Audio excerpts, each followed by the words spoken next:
అందరం మంగళాచరణం చేద్దాము. ఓం అజ్ఞానతిమిరంధస్య జ్ఞానాతిమిరంధస్య జ్ఞానాంజనశలాకయా జ్ఞానాంజనశలాకయా చక్షురున్మిళితం యేన చక్షుర్నిమిలితం యేన తస్మై శ్రీ గురవే నమః. తస్మై శ్రీ గురవే నమః.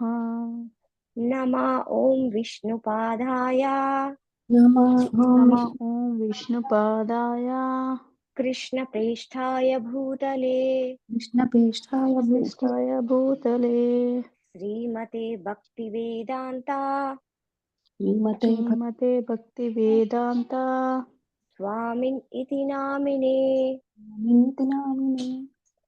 నమస్తే సరస్వతీ దేవే నమస్తే సరస్వతే దేవే గౌరవాణి ప్రచారిణే గౌరవాణి ప్రచారిణే నిర్విశేష శూన్యవాది నిర్విశేష శూన్యవాది పాశ్చాత్య దేశతారిణి పాశ్చాత్య దేశధారిణి జయ శ్రీకృష్ణ చైతన్య జయ శ్రీకృష్ణ చైతన్య ప్రభు నిత్యానంద ప్రభు నిత్యానంద శ్రీ అద్వైత గదాధర శ్రీ అద్వైత గదాధర శ్రీవాసాది గౌరభక్త వృంద శ్రీవాసాది గౌరభక్త వృంద.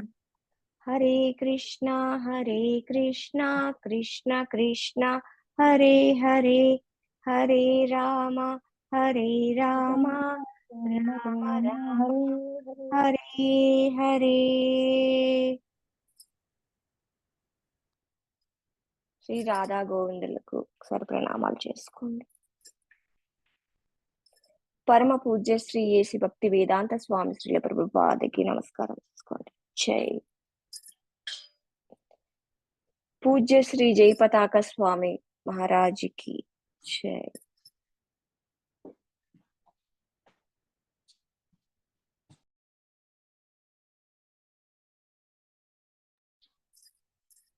ఈరోజు గీతా మహత్యము.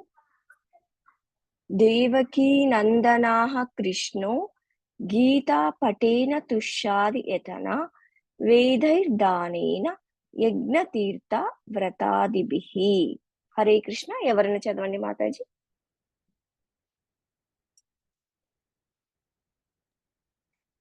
దేవకీ కుమారుడు పరమదేవుడైన శ్రీకృష్ణుడు భగవానుడు భగవద్గీత యొక్క భక్తి పఠనంతో ఎంతగా సంతృప్తి చెందుతాడో ఆ విధంగా వేదాధ్యయనం, దాన ధర్మాలు, యజ్ఞాలు, తీర్థయాత్రలు, వ్రతాల వలన సంతృప్తి చెందలేడు. దీంట్లో ఏం చెప్తున్నారు భగవంతుడు అంటే, దేవకీ కుమారుడైన భగవంతుడు చెప్పిన భగవద్గీతని మనము చదవడం వలన, పాటించడం వలన ఆయన ఎంతో సంతృప్తి చెందుతున్నారని స్పష్టంగా చెప్తున్నారు. అంటే ఎవరైతే నిత్యము భగవద్గీత పఠనం చేస్తారో, దాన్ని భగవంతుడు చెప్పిన విధంగా, గురువు చెప్పిన విధంగా వారి జీవితంలో పాటిస్తారో దానికి భగవంతుడు చాలా సంతృప్తి పడతారు. అహం బీజ అంటే మనకి తండ్రి ఎవరు? భగవంతుడు. ఆ భగవంతుడు చెప్పిన విధంగా ఎవరైనా పిల్లలు వాళ్ళ మన పిల్లలే చూసుకోండి, మనం చెప్పిన విధంగా వింటే మనం చాలా ఆనందపడతాము. అలాగే మనందరికీ బీజ ప్రదాత తండ్రి భగవంతుడు. ఆ భగవంతుడు ఏం చెప్పినాడు భగవద్గీతలో? ఆయన చెప్పిన విధంగా, ఆయన దాసుడు గురువులు చెప్పిన విధంగా మనం నడుచుకుంటే ఆయన ఇంకా సంతోషిస్తారనమాట. అంటే కొంతమంది దానాలు, ధర్మాలు, తీర్థయాత్రలు, వ్రతాలు అని చేస్తూ ఉంటారు. అంటే అవి చెయ్యడం కంటే భగవంతుని గురించి, భగవంతుడు చెప్పిన మాటల గురించి, భగవంతుని గురించి మనం శ్రవణం చేయడం ద్వారా ఆయన ఇంకా ఎక్కువ సంతృప్తి పడతారు అని చెప్తున్నారు. ఇప్పుడు చూడండి, మనం ఏదైనా పుణ్యక్షేత్రానికి వెళ్తాం అంటే పుణ్యక్షేత్రానికి ఎందుకు వెళ్ళాలి యాక్చువల్గా? పుణ్యక్షేత్రానికి వెళ్ళి భక్తుల సాంగత్యం తీసుకొని ఆ భక్తుల నుంచి మనము జ్ఞానాన్ని తెలుసుకోవాలి. అది అలాగే భగవంతుని దర్శనం చేసుకోవాలి. భగవంతుని రూపాన్ని చూసి భగవంతుని పాదాల దగ్గర నుంచి మనము ఆయన్ని దర్శనం చేసుకొని మనం ఆనందించాలి. కానీ ఇప్పుడు అలా ఎవరైనా చేస్తున్నారా? ఇప్పుడు కలియుగంలో ఎవ్వరు భగవంతుని కోసము తీర్థయాత్రలకు వెళ్ళట్లేదు. కేవలం మేము వెళ్తున్నాము, వస్తున్నాము అనే భావంతోనే వెళ్తున్నారు. కానీ వెళ్ళి అక్కడి నుంచి జ్ఞానం తీసుకోవాలి, భక్తుల సాంగత్యములో ఉండాలి, భగవంతుని మనసారా ఆయన రూపాన్ని చూసి ఆనందించాలని ఎవ్వరూ వెళ్ళట్లేదన్నమాట. అదనమాట. అందుకని ఎవరైతే భగవద్గీత నిత్యము పఠించి భగవద్గీతలో చెప్పిన విధంగా భగవంతుడైన మన తండ్రి ఆయన చెప్పిన విధంగా మనం ఎప్పుడైతే నడుచుకుంటామో ఆయన చాలా సంతృప్తి చెందుతారు అని ఇక్కడ చెప్తున్నారన్నమాట. 14th చాప్టర్ ఈరోజు. ప్రకృతి త్రిగుణములు అంటే ప్రకృతిలో 3 గుణాలు ఉంటాయన్నమాట. సత్వ, రజో, తమో గుణాలు. ఈ 3 గుణాలు కూడా ప్రకృతి ద్వారా వచ్చినవన్నమాట. ఈ 3 గుణాలతో భగవంతుడు ఎప్పుడు అంటే గుణాలకు అతీతుడు అన్నమాట ఆయనకి. మనము ఈ భౌతిక జగత్తులో ఈ 3 గుణాలు అంటే వాళ్ళు ముగ్గురు ఈ గుణాలతో ఎప్పుడు మనం తోలుబొమ్మలు ఆడించే వాళ్ళు అంటే తోలుబొమ్మలు ఎలా వాళ్ళు ఆడించిన ప్రకారమే తోలుబొమ్మలు ఆడతాయి కదా. అలాగే మనం కూడా ఈ 3 గుణాల్లో ఆడుతూ ఉన్నాము, 3 గుణాల్లో తోనే సతమతం చెందుతున్నాము ఈ భౌతిక జగత్తులో అని ఆ చిత్రం ద్వారా భగవంతుడు చెప్తున్నారన్నమాట. శ్రీ భగవాన్ ఉవాచ పరం భూయాః ప్రవక్ష్యామి జ్ఞానామాం జ్ఞానముత్తమం జ్ఞాత్వా మునయః సర్వే పరాం సిద్ధిమితో గతః. హరే కృష్ణ. ఎవరైనా చదువుతారా మాతాజీ?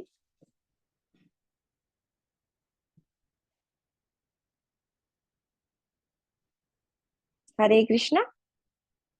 దేవాదిదేవుడైన శ్రీకృష్ణుడు భగవానుడు పలికెను, దేనిని తెలుసుకొని మన మునులందరూ పరమ సంసిద్ధిని పొందిరో అట్టి జ్ఞానముల్లోకెల్లా ఉత్తమమైన ఈ దివ్య జ్ఞానమును నీకు మరోసారి తెలియజేస్తాను. ఇట్లా భగవంతుడు ఏం చెప్తున్నారు? నిన్న తెలుసుకున్నాం మనం అన్నింటికంటే జ్ఞానము చాలా ఉత్తమమైనది. భగవంతుని గురించి నిన్న చాప్టర్లో అదే తెలుసుకున్నాం కదా. భగవంతుని గురించి తెలుసుకునే జ్ఞానము చాలా ఉత్తమమైనది, దివ్యమైనది అని చెప్పుకున్నాం. పరమ సంసిద్ధి అంటే ఇక్కడ పరమం అంటే దివ్యమైనది, సిద్ధిం అంటే పూర్ణము, అంటే పూర్ణమైన జ్ఞానము, పూర్ణమైన అది అంటే ఈ జ్ఞానమే అన్ని జ్ఞానాల్లో కల్లా ఈ జ్ఞానమే ఉత్తమమైనది, దివ్యమైనది. దీనిని మునులు ఎలా తెలుసుకున్నారో మనకు తెలియదు. అటువంటి మునులు తెలుసుకున్న ఉత్తమమైన జ్ఞానాన్ని నీకు మరోసారి నేను తెలియజేస్తాను అర్జున అని భగవంతుడు ఇక్కడ చెప్తున్నారు. ఇది చాలా ఇంపార్టెంట్ శ్లోక. అందరూ వీలైతే ఒకసారి పలకండి మాతాజీ. సర్వయోనిషు కౌంతేయ సర్వయోగేషు కౌంతేయ సర్వయోనిషు కౌంతేయ సర్వయోనిషు కౌంతేయ మూర్తయః సంభవంతి యాః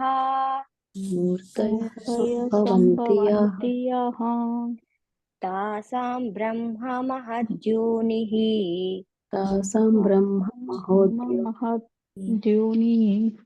అహం బీజప్రదః పితా అహం బీజప్రదం పితా. హరే కృష్ణ. ఎవరైనా చదవండి మాతాజీ. హరే కృష్ణ. హో కౌంతేయ, సమస్త జీవజాతులు భౌతిక ప్రకృతి యందు జన్మించుట చేతనే సృష్టింపబడుచున్న దనియు మరియు నేనే వీటన్నిటికి బీజ ప్రదాతనైన తండ్రిని అనియు అవగాహన చేసి కొనవలెను. హరే ఇంట్లో కృష్ణ. మళ్ళీ చెప్తున్నారు భగవంతుడు, బీజ ప్రదాతను నేనే, అహం బీజ ప్రదపిత. సమస్త జీవజాతులు భౌతిక ప్రకృతి యందు జన్మించుట చేతనే సృష్టించబడుచున్న దనియు. అంటే మనము ప్రకృతి ద్వారా జన్మించినప్పటికీ కానీ మన బీజ ప్రదాత ఎవరు? భగవంతుడు. అంటే ఆయన ద్వారానే మన ఆత్మ వచ్చింది, మన బీజం వచ్చింది. అంటే మనకందరికీ తండ్రి భగవంతుడు. అంటే మనం బీజానికి అంటే మన ఆత్మకి అంటే బీజానికి తండ్రి ఆయన. అంటే అందరికి, అన్ని జీవరాశులకి, కేవలం మనుషులకు ఒకటి అని భగవంతుడు చెప్పట్లేదు ఇక్కడ. అన్ని జీవరాశులు ప్రకృతి ద్వారా సృష్టించినప్పటికీ అన్ని జీవరాశులకి బీజ ప్రదాత భగవంతుడు. అందుకని మనము మనుషులను ఒక్కటి బాధ పెట్టకపోయినా పర్వాలేదు, మిగతా జీవరాశుల్ని బాధ పెడతాను అంటే అలా కాదనమాట. అన్ని జీవరాశుల్లో మనం పరమాత్మని, భగవంతుని చూడాలి. ఏ జీవరాశిని బాధ పెట్టినా మనం పరమాత్మని ఇబ్బంది పెట్టినట్టు అవుతుంది. అందుకనే ఏ జీవరాశిని ఎవరిని నొప్పించకుండా మన ప్రవర్తన అనేది ఉండాలి. మనం అలా మంచిగా ప్రవర్తించాలన్నమాట. అదే చెప్తున్నారు, ఎవ్వరికి హాని కలిగించకూడదు, అందరికీ బీజ ప్రదాతను నేనే. 84 లక్షల జీవరాశుల్లో 84 లక్షల జీవరాశులకి బీజ ప్రదాతని, తండ్రిని నేనే అని భగవంతుడు చెప్తున్నారు.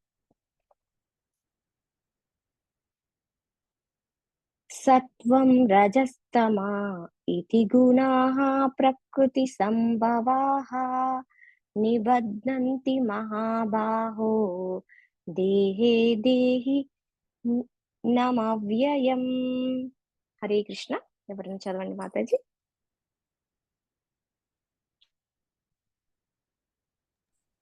ఓ మహాబాహుడవైన అర్జున, భౌతిక ప్రకృతి సత్వర జోగుణములనడి గుణములను కలిగి ఉండును. నిత్యుడైన జీవుడు భౌతిక ప్రకృతిలో దేహంతో సంపర్కమును పొందినప్పుడు ఈ గుణములచే బద్ధుడగును. అంటే మనం భౌతిక ప్రకృతిలో, ఈ భౌతిక జగత్తులో ఉన్నప్పుడు మనము ఈ 3 గుణాలతో ఎప్పుడూ సతమతమవుతుంటాము అని చెప్తున్నారనమాట. ఈ 3 గుణాలకి సింబాలిక్ గా ఈ 3 కలర్స్ అని చెప్తున్నారు. 3 కలర్స్ చెప్తున్నారు. అంటే ఎప్పుడు అంటే మామూలుగా ఒక స్ట్రాంగ్ కలర్స్ నుంచి మిగతా కలర్స్ ఉద్భవిస్తాయి కదా. అలాగనే ఈ 3 గుణాల నుంచి మాత్రమే మనము బతుకుతున్నాము. ఈ 3 గుణాల్లో సతమతమవుతున్నాము. అంటే 3 గుణాల నుంచి మనలో ఉండే కోరికలు అన్నీ పుడతాయి. ఈ 3 గుణాల్లో ఉండే 3 గుణాలను బట్టి మనిషి క్యారెక్టర్ డిసైడ్ అవుతుంది. వాళ్ళు ఎటువంటి ఏ విధంగా ఉంటారు. వివిధ రకాల మనుషులను మనం చూస్తాము ఈ ఈ యుగంలో. మంచి వాళ్ళని చూస్తాము, చెడ్డ వాళ్ళని చూస్తాము. అలానే వాళ్ళు ఎవరైతే సత్వ గుణంలో ఎక్కువగా ఉంటారో వాళ్ళు మంచి వాళ్ళు. అలా వివిధ గుణాలను బట్టి వాళ్ళు ఏ గుణం అయితే ఎక్కువ ఉంటుందో ఆ గుణాన్ని బట్టి ఆ మనిషి యొక్క మనము ప్రవర్తనని మనము అర్థం చేసుకోగలము అన్నమాట. ఈ 3 రకాల కలయిక వల్లనే ఎక్కువ మంది వాళ్ళ క్యారెక్టర్ ని డిసైడ్ చేస్తారు. అదే ఈ 3 రకాల గుణాలతోనే ఎప్పుడు ప్రతి ఒక్క మనిషి ఉంటారు అని మనకి చెప్తున్నారన్నమాట. తత్ర సత్వం నిర్మలత్వాత్ ప్రకాశకమనామయం సుఖ సంగేన బధ్నాతి జ్ఞాన సంగేన చానషు. హరే కృష్ణ. ఎవరైనా చదవండి మాతాజీ.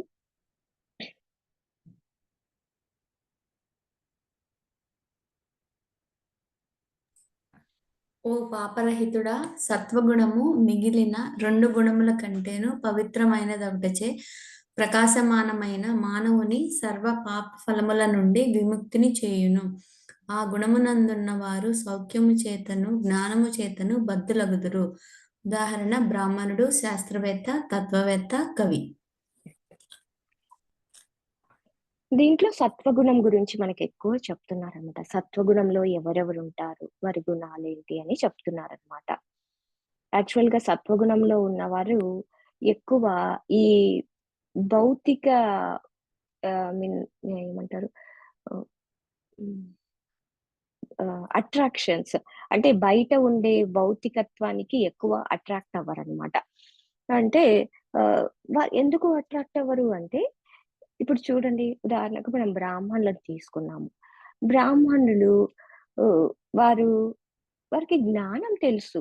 జ్ఞానం ద్వారా వారికి తెలుసు ఇదంతా టెంపరరీ, దీనివల్ల ఎటువంటి లాభం ఉండదు అని తెలుసు వారికి. అందుకని బ్రాహ్మణుడు ఎలా ఉంటారు? ఉన్న దాంతో సంతృప్తిగా ఉంటారు. వారు జ్ఞానాన్ని బోధిస్తారు. ఆహ్, ఎ ఎటువంటి ఎటువంటి దానికి ఐ మీన్ ఎక్కువగా వాళ్ళకి కష్టాలొచ్చినా ఓర్చుకుంటారు. ఎక్కువగా బాధపడరు. అలా అన్నమాట. బ్రాహ్మణుడు అలా ఉంటారు. ఎందుకంటే వాళ్ళు జ్ఞానం ఉంటది. జ్ఞానం ద్వారా వాళ్ళకన్నీ తెలుసు. అందుకని ఎప్పుడు సత్వగుణంలో ఉంటారు బ్రాహ్మణులు. ఇంకోటి శాస్త్రవేత్త. శాస్త్రవేత్తలు కూడా ఇప్ జ్ఞానం జ్ఞానము తెలుసు కాబట్టి వాళ్ళని కూడా సత్వగుణంలోకి తీసుకోవచ్చనమాట. జ్ఞానం ద్వారా ఎక్కువ వాళ్ళు పాపకార్యాలు చేయడానికి మీన్ రెడీగా ఉండరు. ఈ జ్ఞానం తెలిసినప్పుడు మనము పాపం చేయడానికి ఆలోచిస్తాము. ఒక పని చేయడానికి, ఏదైనా పాపం చేయడానికి ఫస్ట్ ఆలోచిస్తామనమాట. ఏదన్నా చెడు కార్యం చేయడానికి, ఏదన్నా వెంటనే ఇతరులకు హాని చేయడానికి చాలా ఆలోచిస్తారు. అది ఎవరైతే జ్ఞానం తెలుసుంటారో వాళ్ళు సత్వగుణంలో ఉండి, అంటే భగవంతుని గురించి తెలిసిన జ్ఞానం ద్వారా వాళ్ళు సత్వగుణంలో ఎక్కువగా ఉంటారు. అటువంటి వారిలో శాస్త్రవేత్త, బ్రాహ్మణుడు, తత్వవేత్త, కవి వీళ్ళందరినీ సత్వగుణంలోకి తీసుకోవచ్చు. అంటే వాళ్ళకి జ్ఞానం ద్వారా ఎటువంటి పాపకార్యాలు చెయ్యరు, ఎటువంటి చెడు పనులు చెయ్యరు. కాబట్టి ఎప్పుడూ సత్వగుణంలో ఉండి ఆనందంగా ఉంటారనమాట.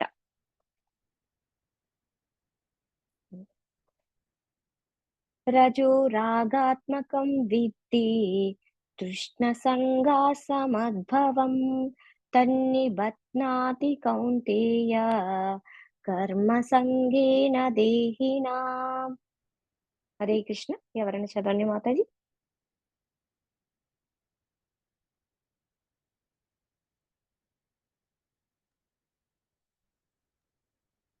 ఓ కౌంతేయ, రజోగుణము అపరిమితములైన కోరికలు మరియు ఆకాంక్షలు వలన ఉద్భవించుచున్నది.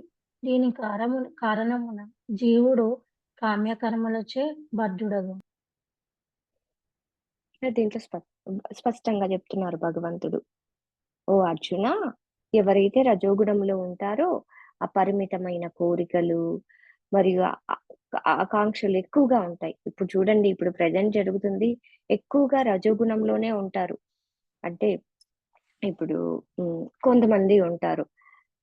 ఒక ఎప్పుడు సంపాదనలోనే ఉంటారు. ఒక 1,00,00,000 సంపాదించిన తర్వాత ఇంకో 1,00,00,000, ఒక ఇల్లు కొన్న తర్వాత ఇంకో ఇల్లు. ఇప్పుడు రాజకీయ నాయకుని తీసుకోండి, ఒక పదవి వచ్చిందనుకోండి, ఆ పదవితో వాళ్ళు సంతృప్తి చెందరు. ఇంకా ఇంకా ఎక్కువ పై స్థాయికెళ్ళాలి. వాళ్ళు పై స్థాయికెళ్ళింది కాకుండా వాళ్ళ వారసులను కూడా తీసుకురావాలి. ఇంకా ఎక్కువ సంపాదించాలి. ఇంకా ఎక్కువ భోగించాలి. ఈ ఇంద్రియాలను ఎప్పుడూ సంతృప్తి పరుస్తూనే ఉండాలనే కోరికలతోనే ఉంటారు కానీ, ఆ కోరికలకి పరిమితమే ఉండదనమాట. కోరికలు పెంచుతూ పోతూనే ఉంటారు. ఒక దానితో సంతృప్తి చెందరు. ఆహ్, ఒక లిమిట్‌కి వాళ్ళు మీన్ ఆహ్, సాటిస్ఫై అవ్వరు. సాటిస్ఫై అవ్వకుండా ఇంకా ఎక్కువ, ఎక్కువ, ఎక్కువ, ఎక్కువ సంపాదించాలి. ఎ ఇంకా ఎక్కువ ఆనందించాలి. నా వారసులకివ్వాలి. ఇదే ఉంటుంది కానీ, ఈ వేరేది ఏమీ ఉండదు వారికి. ఎప్పుడూ రజోగుణంలో ఉంటారు. ఈ రజోగుణంలో ఎటువంటి గుణాన్ని కలిగి ఉంటారంటే, ఎప్పుడు టెన్షన్‌తో ఉంటారు. ఎప్పుడు ఆతృతతో ఉంటారు. ఉన్నదానితో సంతృప్తి చెందరు.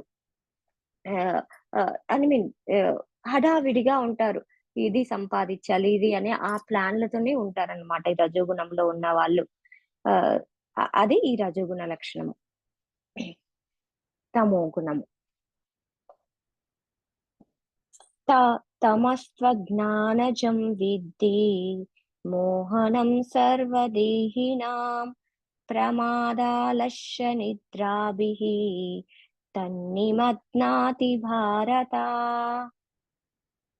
హరే కృష్ణ. ఎవరైనా చదవండి మాతాజీ. ఓ భరత వంశీయుడా, అజ్ఞానము వలన పుట్టిన తమో గుణము బద్ధజీవులందరికీ మోహ కారణమని ఎరుంగుము.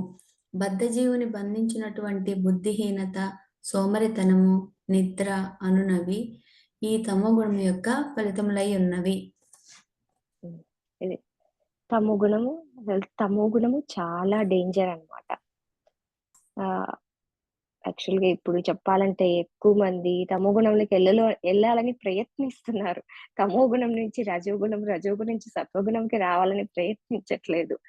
అంటే ఎగ్జాంపుల్ తీసుకుంటే ఎవరైనా డ్రింక్ చేయకపోతే వాళ్ళని చాలా ఎగతాళిగా చూడడము, అలాంటివి చేస్తున్నారు. అది చాలా తప్పు అన్నమాట.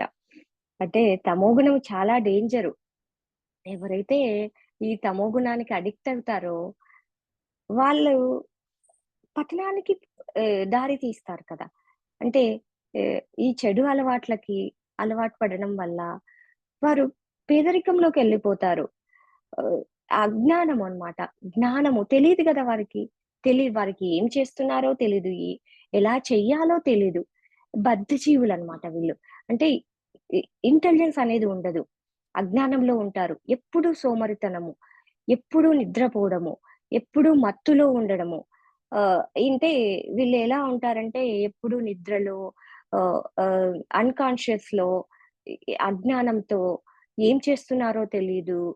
అటువంటి తమో గుణంలో ఉంటారనమాట. ఆహ్, ఆహ్, అటువంటి దాని వల్ల ఇప్పుడు తమో గుణంలో ఉండడం వల్ల, వారి జ్ఞానం తెలియకపోవడం వల్ల ఇంకా ఎక్కువ పాపాలను చేస్తారు. పక్కన వాళ్ళని ఇబ్బంది పెట్టడము, ఇంకా ఇంట్లో వాళ్ళని ఇబ్బంది పెట్టడము, ఇలా ఈ ఈ ఇంటెలిజెన్స్ లేకపోవడము, ఏం చేస్తున్నారో తెలియకపోవడము, ఈ తమో గుణం వల్ల వాళ్ళు చాలా వాళ్ళు బాధపడడమే కాక పక్కన వాళ్ళని ఇబ్బంది పెడుతూ ఉంటారు. ఈ తమో గుణం అనేది చాలా డేంజర్. తమో గుణం నుంచి బయటపడడానికి ఎక్కువగా మనం ప్రయత్నించాలి. తమో గుణంలో ఉండడానికి తమో గుణం మన మనసులో కూడా తమో గుణం ఆలోచనలు రానియకూడదు. అదే అన్నమాట. రజోగుణమై నుంచైనా కొంచెం గానీ తమో గుణం అనేది మన మనసులోకి వచ్చిందంటే చాలా కష్టము. అందువల్ల తమో గుణం నుంచి బయటపడి, రజోగుణం నుంచి బయటపడి సత్వగుణంలోకి రావాలి. సత్వగుణం నుంచి కూడా బయటపడి శుద్ధ సత్వగుణానికి రావాలి. అట్లా సత్వగుణంలో ఉన్నప్పుడే మనం భగవంతుని గురించి తెలుసుకున్న జ్ఞానం మనకు అర్థమవుతుంది అన్నమాట. అందుకే తమో గుణంలో ఉండకుండా ఎప్పుడూ ప్రయత్నించాలి. యదా సత్వే ప్రవృద్ధే తు ప్రళయం యాతి దేహాభృత్ తదోత్తమ విధాం లోకాన్ అమలాన్ ప్రతిపద్యతే రజసి ప్రళయం గత్వా కర్మ సంఘీషు జాయతే తదా ప్రలీనస్తమసి మూఢయోనిషు జాయతే. ఎవరైనా చదవండి మాధవి. హరే కృష్ణ. హరే కృష్ణ మాతాజీ. సత్వగుణం నందుండి మరణించిన వాడు మహర్షుల యొక్క ఉన్నత పవిత్ర లోకమును పొందును. రజోగుణం నందుండి మరణించిన వాడు కామ్య కర్మ రతులు యందు జన్మించును. తమో గుణం నందుండి మరణించిన వాడు జంతు రాజ్యమున జన్మించును. దీంట్లో ఏం చెప్తున్నారు? సత్వగుణంలో మరణించిన వాళ్ళు మహర్షులు, ఉన్నత లోకాలకి, దేవత లోకాలకి వెళ్తారు అని చెప్తున్నారన్నమాట. అంటే మీకు ఇందాకనే చెప్పారు కదా భగవంతుడు ఇంతకు ముందు శ్లోకంలో, సత్వగుణంలో ఉన్న వాళ్ళు బ్రాహ్మణులు అన్నమాట. వాళ్ళు ఎప్పుడూ మంచి గుణంలో ఉంటారు.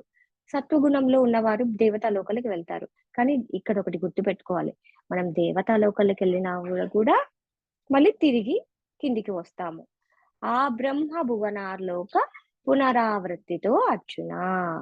అంటే మనము అన్ని లోకాలకైనా ఉన్నతమైన లోకం బ్రహ్మలోకానికి వెళ్ళినా కూడా మళ్ళీ తిరిగి ఈ భూలోకానికి రావాల్సిందే. ఎప్పుడైతే భగవంతుని చేరుకుంటామో అప్పుడు మాత్రమే మనము తిరిగి ఈ లోకాలకి రాలేము.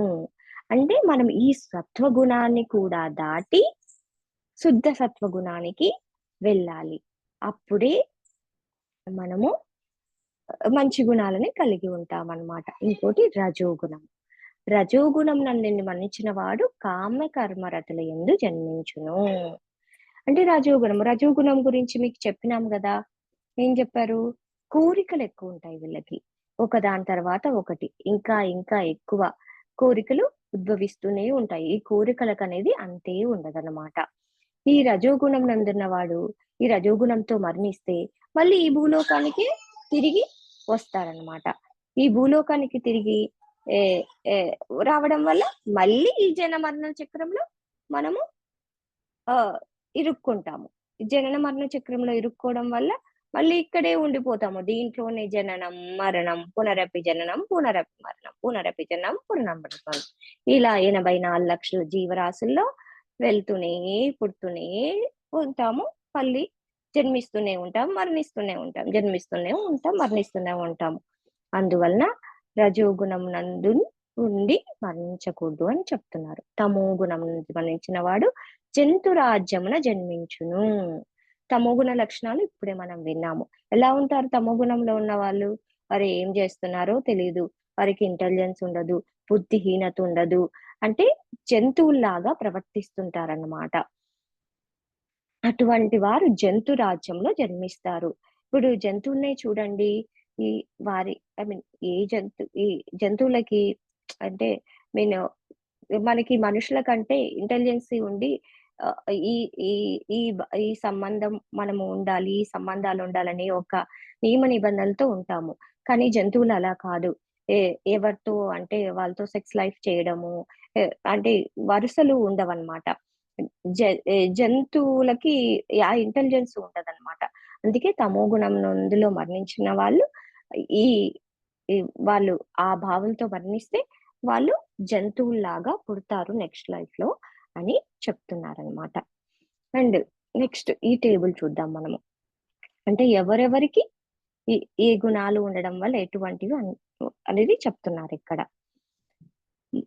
సత్వగుణం ఫస్ట్. సత్వగుణంలో ఉండడం వల్ల వాళ్ళ లక్షణాలు ఇలా ఉంటాయన్నమాట. జ్ఞానము, పాపాత్మకమైన ప్రతిచర్యలు లేకుండా. అంటే వాళ్ళు ఈ సత్వగుణం ద్వారా చూడండి ఎన్ని మంచి భావాలు ఉంటాయి వారికి. ఆనందంగా ఎప్పుడు ఉంటారు, సంతృప్తిగా ఉంటారు, జ్ఞానం కలిగి ఉంటారు, ఆధిక్యత కలిగి ఉంటారు. అంటే ఇప్పుడు బ్రాహ్మణులు, భక్తులు, సన్యాసులు తీసుకోండి, వాళ్ళ జ్ఞానం వలన వాళ్ళు ఎప్పుడు ఆనందంగా ఉన్నదాంతో సంతృప్తిగా భగవంతుని యొక్క జ్ఞానాన్ని తెలుసుకొని ఎప్పుడు హ్యాపీగా ఉంటారనమాట. దాని ద్వారా వాళ్ళకి ఏంటి? పుణ్యం వస్తుంది. ఫలితం ఏంటి? పుణ్యం వస్తుంది. ఎప్పుడు మంచితనంతో ఉంటారు. ఎవరికి హాని చేయాలని హాని చేయాలనే ఉద్దేశం వారికి ఉండదు. ఎప్పుడు భక్తుల సాంగత్యంలో ఉంటారు. భగవంతుని గురించి తెలుసుకోవాలనే జిజ్ఞాస ఉంటుంది. భగవంతుని గురించి శ్రవణం చేస్తుంటారు. అలా సత్వగుణంలో ఉండడం వల్ల ఎప్పుడు వాళ్ళు సంతృప్తితో ఇది కావాలి, ఇది చెయ్యాలనేది ఏమీ ఉండదు. ఉన్నదాంతో సంతృప్తిగా ఉంటారు. ఇప్పుడు వాళ్ళకి దాని వలన బ్రాహ్మణులకి చూడండి మంచి ఆధిక్యత ఉంటది కదా సమాజంలో. ఈ సొసైటీలో వారికి ఒక రెస్పెక్ట్ అనేది ఇస్తారనమాట. సన్యాసులైనా బ్రాహ్మణులైనా. అలాగే ఈ సత్వగుణంలో ఉన్నారు, మంచి గుణంతో ఉంటారు అని చెప్తున్నారనమాట. నెక్స్ట్ అది రజోగుణము. ఫలప్రదమైన కార్యకలాపాల పట్ల మమకారము, కోరిక మరియు మమకారం యొక్క బంధనాలు. అంటే లక్షణాలు ఎలా ఉంటాయి వీళ్ళకి? తీవ్రమైన కోరికలు ఉంటాయి, ఆతృత మమకారము, ఎక్కడ లేని మమకారము, ఎక్కువ బంధాలకి అటాచ్ అయి ఉంటారన్నమాట. ఎక్కువ ఆ మమకారం అనమాట. ఉన్నదానికంటే ఎక్కువ అటాచ్మెంట్ ఉంటుంది అన్నిటితో. అలా ఉండడం వల్ల ఎక్కువ ఆతృతతో ఉంటారనమాట. ఎక్కువ అటాచ్‌మెంట్ ఉండడం వల్ల ఇప్పుడు ఏ వస్తువుకైనా మనము అటాచ్‌మెంట్ ఉండిందనుకోండి, దానికి చిన్న ఇప్పుడు ఫోన్‌కే ఇప్పుడు చాలామంది ఇప్పుడు ఎక్కువ ఫోన్‌కి అటాచ్‌మెంట్ ఉంటున్నారు. ఫోన్‌కి ఏదన్నా చిన్న క్రాక్ అయినా, కింద పడి పగిలిపోయినా ఎక్కువ ఫీల్ అయితారనమాట వాళ్ళు. అదే అటువంటి వారిని రజోగుణంలో కిందికి వస్తారనమాట.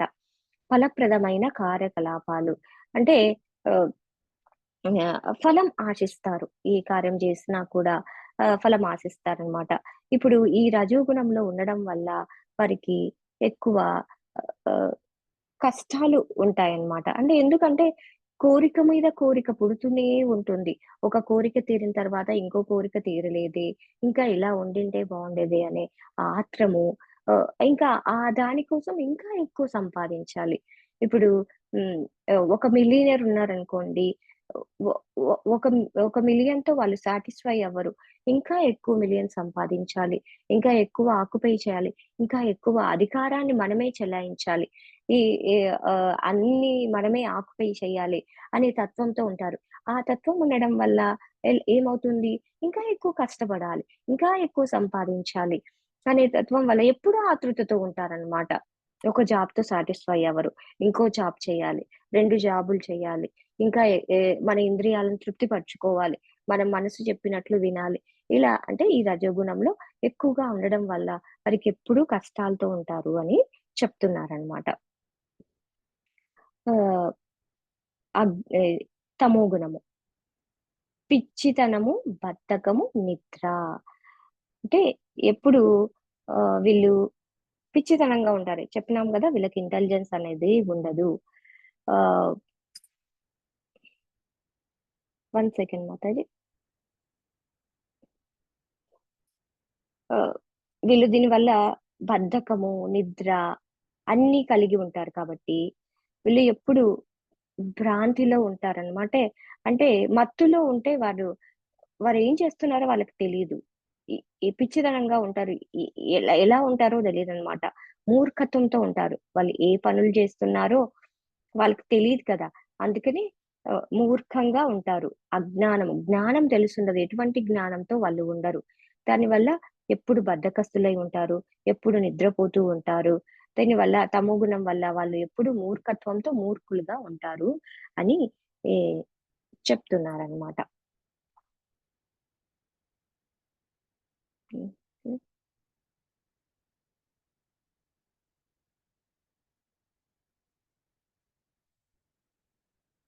స్లైడ్ కనిపించట్లేదు.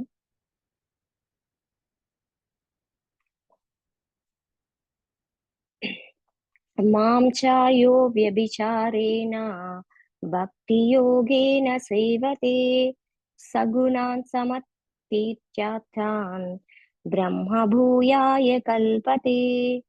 ఒకసారి అందరూ పలకండి మాతాజీ. ఇంపార్టెంట్ శ్లోక ఇది గూడా. మాం చాయో వ్యభిచారేణ మాం చ యో వ్యభిచారేణ భక్తియోగేన సేవతే భక్తి తే సగుణాన్ సమతీత్యార్థాన్ సగుణమతీత్యాన్ బ్రహ్మభూయాయ కల్పతే. బ్రహ్మభూయాయ కల్పతే. ఎవరన్నా చదవండి మాతాజీ. హరే కృష్ణ. హరే కృష్ణ మాతాజీ. అన్ని పరిస్థితుల యుండును నిశ్చలముగా నా సంపూర్ణమైన భక్తియుక్త సేవ యుందు నిమగ్నుడై యుండువాడు శీఘ్రమే భౌతిక ప్రకృతి త్రిగుణములను అతిక్రమించి బ్రహ్మభావ స్థితిని పొందును. హరే కృష్ణ దీంట్లో మాతాజీ. ఏం చెప్తున్నారు? అన్ని పరిస్థితుల యందును నిశ్చలముగా నా సంపూర్ణమైన భక్తియుక్త సేవ యందు నిమగ్నుడై ఉండువాడు. అంటే అన్ని సిట్యుయేషన్స్ లో మనము సుఖమొచ్చినా, దుఃఖమొచ్చినా అన్ని పరిస్థితుల్లో భగవంతుని యందు సంపూర్ణ విశ్వాసంతో ఆయన్నే తలుస్తూ ఉండాలన్నమాట. అంటే కొంతమంది ఉంటారు ఓన్లీ బాధలొచ్చినప్పుడే, దుఃఖమొచ్చినప్పుడే భగవంతుని తలుచుకుంటారు. సుఖమొచ్చినప్పుడు భగవంతుని తలుచుకోరు. అది అలా కాదు.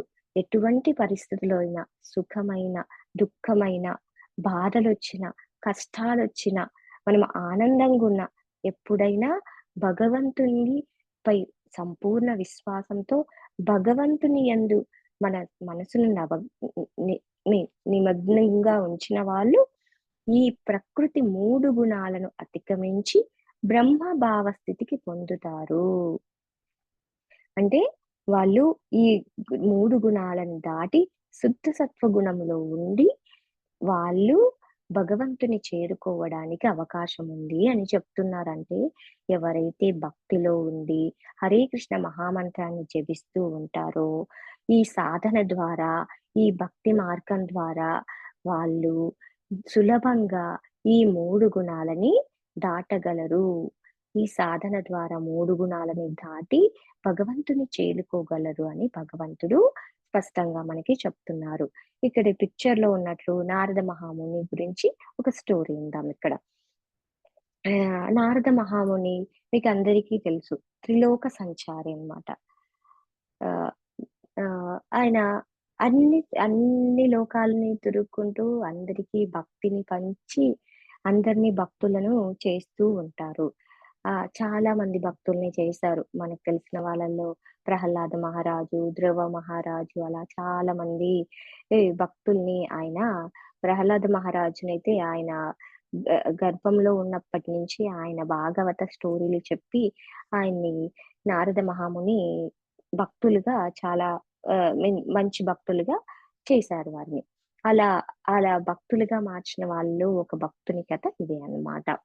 ఆయన ఒకరోజు భూలోకానికి వస్తే ప్రయాగ దగ్గరికి వచ్చారు. 3 నదుల సంగమం ప్రయాగ కదా! ఆ పుణ్యస్థలానికి వచ్చినప్పుడు అక్కడ ఒక వ్యక్తి మృగారి అన్నమాట ఆయన పేరు. ఆ మృగారి అనే వ్యక్తి ఆయన పేరులోనే ఉంది మృగారి అంటే మృగం వంటి వారన్నమాట ఆయన. ఆయన ఏం చేస్తున్నారు? వేటగాడాయన. ఒక వేటగాడు. మామూలుగా వేటగాడు ఏం చేస్తారు? ఒక జంతువునో, పక్షినో చంపి దాన్ని ఆహారంగా తీసుకోవడం వారి అలవాటు. కానీ ఈ మృగారి అనే వ్యక్తి ఎలా అంటే ఫుల్లుగా ఈయన తమో గుణంలో ఉన్నారని మనం ఇక్కడ అర్థం చేసుకోవచ్చు. ఒక జంతువుని సగం చంపి అవి అలా విలవిలా కొట్టుకుంటూ చనిపోతుంటే దాన్ని చూసి ఆనందిస్తూ దాన్ని అలా చంపుతుంటారన్నమాట. అది ఎంత క్రూరంగా చంపుతుంటారంటే ప్రతి జంతువును, ప్రతి పక్షిని అలాగే అన్నమాట. సగం చంపేయడము, అది అలా చనిపోతుంటే దాన్ని చూసి ఆనందించడము అలా చేస్తూ ఉంటారు. ఈ నారద మహాముని దీన్ని చూసి ఆ సగం చనిపోయిన జంతువులకి ఆయన స్పర్శ ద్వారా ఆళ్ళకి దాంట్లోకి మళ్ళీ పునర్జన్మనిచ్చి తననంతా బతికిస్తుంటారనమాట. అప్పుడు ప్రయాగకొచ్చినప్పుడు. అలా వెళ్తూ వెళ్తూ ఎవరు ఈ పాపకార్యాన్ని చేస్తున్నారు? ఇంత ఘోరంగా ఇంత సగం చంపి ఆనందిస్తున్నారు అవి చనిపోతుంటే అని మృగారి దగ్గరికెళ్ళి ఎందుకు నువ్వు ఇంత పాపకార్యాన్ని చేస్తున్నావు? ఏమి ఎందుకు నీకెందుకు అంత ఆనందము అంటే, నేను ఒక వేటగాడిని. నాకలా చంపడం వల్ల నాకు ఆనందం కలుగుతుంది అంటే, అప్పుడు అలా సగం చంపడం వల్ల నీకు పాపమనేది చుట్టుకుంటుంది. నెక్స్ట్ జన్మలో నువ్వు ఆ జంతువులుగా పుట్టి, ఆ పక్షులుగా పుట్టి నువ్వు ఆ కర్మను అనుభవించాల్సొస్తుంది అని చెప్పి, ఆయన భగవంతుని గురించి జ్ఞానాన్ని ఇచ్చి, ఈ పాప కార్యాలన్నీ మానుకొని హరే కృష్ణ మహామంత్రాన్ని జపిస్తూ నీ జీవితాన్ని గడుపు అని జ్ఞాన బోధన చేస్తారు ఆ వ్యక్తికి. అలా చేయడం వల్ల ఆయన ఒకసారి ఆలోచిస్తారనమాట. నా వృత్తి కదా ఇది. నా వృత్తి చేయకపోతే నాకు జీవనాధారం ఎలా? నేనెలా బతకగలను? అని అంటారు. అప్పుడు నారద మహాముని ఈయనకి ఈ ఈ బోధిస్తారనమాట. నీకు కావాల్సినవన్నీ నేను సమకూరుస్తాను అని చెప్తారనమాట.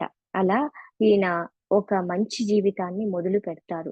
ఒక కుటీరాన్ని ఏర్పరచుకొని, తులసి కోటను ఏర్పరచుకొని, అలా మంచి జీవితాన్ని హరే కృష్ణ మహామంత్రం జపం చేస్తూ, మంచి జీవితాన్ని గడుపుతూ ఉంటారు. ఆయనని చూసి, ఆయన మంచితనాన్ని చూసి చాలా మంది భక్తులు ఆయనకి కావాల్సిన ఆహార పదార్థాలను ఇవ్వడము, డొనేట్ చేయడము, అలా ఉండడం వల్ల ఈయన ఇంకా మంచిగా సాధన ద్వారా మంచి గుణాలను అలవర్చుకొని, ఆయన ఇంకా మంచి భక్తులకి ఇంకా సహాయం చేస్తూ, జ్ఞానాన్ని ప్రసాదం చేస్తూ, భగవద్గీత గురించి చెప్తూ ఉంటారనమాట.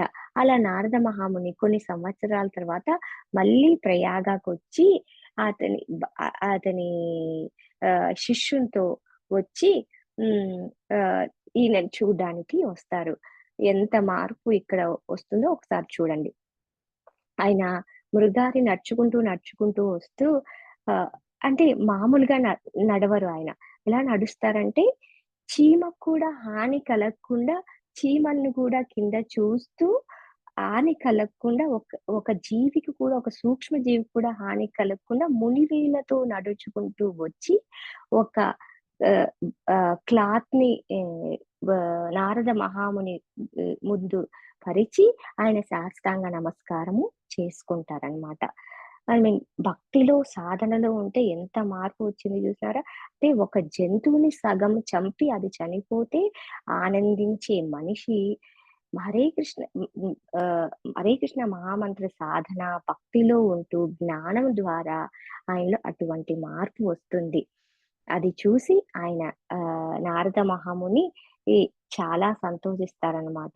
అంటే మనం ఎప్పుడైతే మనం భక్తిలో ఉండి సాధన చేస్తామో, భగవంతుని నామాన్ని స్మరణ చేస్తాము, భగవంతుని గురించి శ్రవణం చేస్తాము, మనలో కూడా మెల్లమెల్లగా సాధన ద్వారా మార్పనేది వస్తుంది. ఈ 3 గుణాలని ఈజీగా దాటగలము అని ఈ స్టోరీ నుంచి మనము తెలుసుకుంటున్నామనమాట. ఇంకొక స్టోరీ అంటే యాక్చువల్‌గా ముక్తి గురించి ఒక చిన్న స్టోరీ చెప్తాను. యాహ్! అసలు ముక్తి అంటే ఈ 3 గుణాలని ఎప్పుడైతే మనం అధిగమిస్తామో దానిని ముక్తి అంటారనమాట. ఒక చిన్న స్టోరీ ఇది. ఒక రాజ్యంలో మహారాజు ఆయన మంచి భక్తుడనమాట. మహాభక్తుడు ఆయన ఎప్పుడు రాజు అనేవాడు ప్రజల గురించి ఆలోచిస్తూ ఉంటారు కదా! అలాగే ఆ రాజు కూడా భగవంతుని ధ్యానంలో ఉంటూ అంటే భగవంతునితో మాట్లాడే శక్తి కూడా ఆయనకి ఉంటుందన్నమాట. భగవంతుడు ఒకసారి మీకు ఎటువంటి ఆహ్, కోరిక ఉంది అంటే ఈ రాజు ఆయన మంచితనంతో నాకు నా నా రాజ్యంలో ఉండే ప్రజలందరికీ ముక్తిని ప్రసాదించండి అని అడుగుతారనమాట. అప్పుడు రాజు భగవంతుడు ఏం చెప్తాడంటే, ముక్తి కావాలంటే వాళ్ళకి అర్హతలుండాలి. అటువంటి అర్హతలు లేవు అంటే, లేదు నా ప్రజలకు అన్ని అర్హతలు ఉన్నాయి అని చెప్తారు మహారాజు భగవంతునితో. ఓకే అని భగవంతుడు ఏం చెప్తారంటే, నేను ఆ పెద్ద కొండ పైన ఉంటాను. ఒకసారి నీ ప్రజలతో పాటు నువ్వు అక్కడికి వచ్చి నా దర్శనం చేసుకో. అప్పుడు నీకు అందరికి నేను ముక్తినిస్తాను భగవంతుడు చెప్తారనమాట. ఆ భగవంతుడు ఆయన రాజు ఈ ప్రజలందరికీ భగవంతుడు అందరికీ ముక్తినిస్తా అన్నారు. అందరము ఆ కొండ పైనకెళ్ళి ఆ భగవంతుని దర్శనం చేసుకుంటే ముక్తి వస్తుంది అని అలా వెళ్తారనమాట. అప్పుడు ఇప్పుడు చెప్పాను కదా! భగవంతుని చేరుకోవాలంటే మనకి అర్హత కావాలి. 3 గుణాలని దాటాలి. భగవంతుడు వీళ్ళకి పరీక్షించడానికి అంటే అందరూ ఆ రాజ్యంలో అందరూ ప్రజలు కొంతమంది నమ్మి ఆయనతో వెళ్తారు. వెళ్తే భగవంతుడు పరీక్షించడానికి కొండ పైకి కొద్దిగా ఎళ్ళంగానే ఆయన ఫస్ట్ భగవంతుడు అందరిని పరీక్షించాలని కొద్దిగా ఆహ్, ఆహ్, డబ్బులు అంటే మనీ అంతా ఐ మీన్ కురిపిస్తారనమాట. గాల్లో నుంచి మనీ వచ్చి కిందికి పడుతూ ఉంటుందన్నమాట. అలా పడుతూ ఉంటే కొంతమంది దానికి అట్రాక్ట్ అయిపోయి ఆ మనీని తీసుకుంటూ అక్కడే ఉండిపోతారు. కొంతమంది మహారాజుతో వస్తారు. ఇంకొంచెం పైకెళ్ళంగానే మళ్ళీ ఒక ఆహ్, ఈ ఇంకా సిల్వర్ అన్నమాట. Silver coins. సిల్వర్ కాయిన్స్‌ని ఈ ఈ భగవంతుడు అందరికి గుట్టలు గుట్టలుగా అంటే ఒక కొండలాగా ఉంటుందన్నమాట. ఆ కొండలాగా వేచి అక్కడ భగవంతుడు ఏర్పాటు చేసుంటారన్నమాట. దాన్ని చూసి కొంతమంది అట్రాక్ట్ అయిపోయి అక్కడే ఆగిపోతారు. అయ్ ఇంకా కొంతమందే వస్తుంటారు రాజుతో. అలా నెక్స్ట్ కొంచెం ముందరికెళ్ళంగానే భగవంతుడు బంగారు నాణాలను ఏర్పాటు చేస్తారనమాట. ఆ బంగారు నాణాలు చూసి దానికి కొంతమంది అట్రాక్ట్ అయిపోయి అందరూ అక్కడే ఉండిపోతారనమాట. ఓన్లీ కేవలము రాజు, రాణి మాత్రమే మిగిలిపోతారు. అందరూ అక్కడే కొంతమంది మనీ దగ్గర, కొంతమంది సిల్వర్ కాయిన్స్ దగ్గర, కొంతమంది బంగారు దగ్గర. అలా అందరూ అక్కడే ఆగిపోతారు. పై వరకు ఎవ్వరు రారు. ఇంకా పైకెళ్ళడానికి ఇంకా కొంచెము ఉంటుంది. ఇంకా కొన్ని స్టెప్స్ ఉంటాయన్నమాట. ఆ స్టెప్స్ ఎక్కడానికి అని వెళ్తూ ఉంటే ఇంకా ఇంకో పరీక్ష పెట్టడానికి భగవంతుడు డైమండ్స్, డైమండ్స్ మీన్ హిల్ అంటే డైమండ్స్ చాలా ఎక్కువ మనులుండే కొండని ఏర్పాటు చేస్తారు. కొండని చూసి మహారాణి చాలా అట్రాక్ట్ అయిపోయి అక్కడే ఉండిపోతారు. ఆవిడ కూడా రారు. ఓన్లీ ఆహ్, రాజు ఒక్కడే భగవంతుని దగ్గరికెళ్ళి భగవంతుని దర్శనం చేసుకొని ముక్తిని పొందుతారు. అంటే దీంట్లో మనం ఏం తెలుసుకోవాలి? అంటే మనం కూడా ఈవెన్ అందరు కాదు. నేను కూడా సత్వరజోగుణంలో ఉంటాము. అంటే చెప్తున్నాను. ఆహ్, అందరూ సత్వ, రజో, తమో గుణంలో ఉన్నారు. దానిని మనము దాటాలి. ఈ 3 గుణాలను దాటినప్పుడే మనము శుద్ధ సత్వ గుణంలోకెళ్ళి ముక్తిని సాధించగలము అని ఈ స్టోరీ ద్వారా చెప్తున్నారనమాట. మనం ఎక్కువ భౌతిక వాంఛలకి, భౌతిక కోరికలకి ఎక్కువ అట్రాక్ట్ అవ్వకుండా ఈ సాధన చేసుకుంటూ, భగవంతుని హరే కృష్ణ మహామంత్రం జపం చేసుకుంటూ మనం మంచి దారిలో ఉండాలి అని ఈ స్టోరీ ద్వారా మనము తెలుసుకోవచ్చనమాట. ఇంకోటి కృష్ణ చైతన్య సాధనలో భక్తుడు స్వచ్ఛమైన మంచితనం యొక్క స్థితిని చేరుకోవడానికి అన్ని ద్వారాలని మొత్తం శరీరాన్ని నిమగ్నం చేస్తాడు. ఉదాహరణకి భక్తుడు కళ్ళు మరియు చెవులను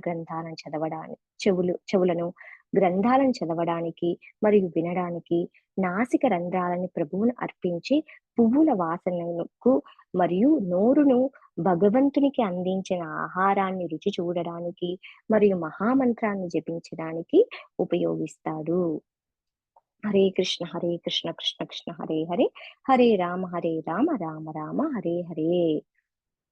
అంటే మనము ఈ కృష్ణ చైతన్య సాధనలో భక్తుడు ఎలా ఉంటారనేది చెప్తున్నారనమాట. కళ్ళ ద్వారా, చెవుల ద్వారా మనం గ్రంథాలు చదువుతున్నాము. మనము వింటున్నాము. నాసిక రంధ్రాల ద్వారా భగవంతునికి పెట్టి పువ్వుల్ని వాసన చూస్తున్నాము. మన నోటి ద్వారా భగవంతునికి అర్పించిన ఆహారాన్ని రుచి చూస్తున్నాము. ఇలా అన్ని భక్తిలో ఉండే వాళ్ళు చేస్తారు అని చెప్తున్నారు. ఇప్పుడు ఉదాహరణకి ఇక్కడ అంబరీష మహారాజుని తీసుకోవచ్చు అనమాట. అంబరీష మహారాజు ఆయన గొప్ప మహాభక్తుడు. ఆయన రాజు. అంటే ఆయన ఎప్పుడు ఆయన భగవంతుని ధ్యానంలోనే ఉంటారు. ఇలా ప్రతి ఇంద్రియాన్ని భగవంతుని కోసమే ఉపయోగిస్తాడు. ఆయన ఆయన కళ్ళని భగవంతుని దర్శనానికి, ఆయన చెవులని భగవంతుని గురించి శ్రవణం చేయడానికి, ఆయన నాసికాలని భగవంతునికి పెట్టిన పుష్పాలని వాసన చూడడానికి, ఆయన నోటిని భగవంతుని పెట్టిన ప్రసాదాన్ని స్వీకరించడానికి, ఆయన పాదాలని యాత్రలు చేయడానికి, భగవద్భక్తులను దర్శించడానికి, ఆయన చేతుల్ని జపం చేయడానికి, ఇలా అంబరీష్ మహారాజుని ఉదాహరణగా తీసుకోవచ్చు.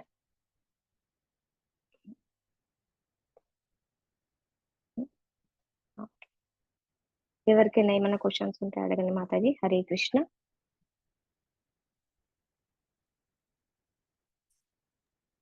లేవు మాతాజీ.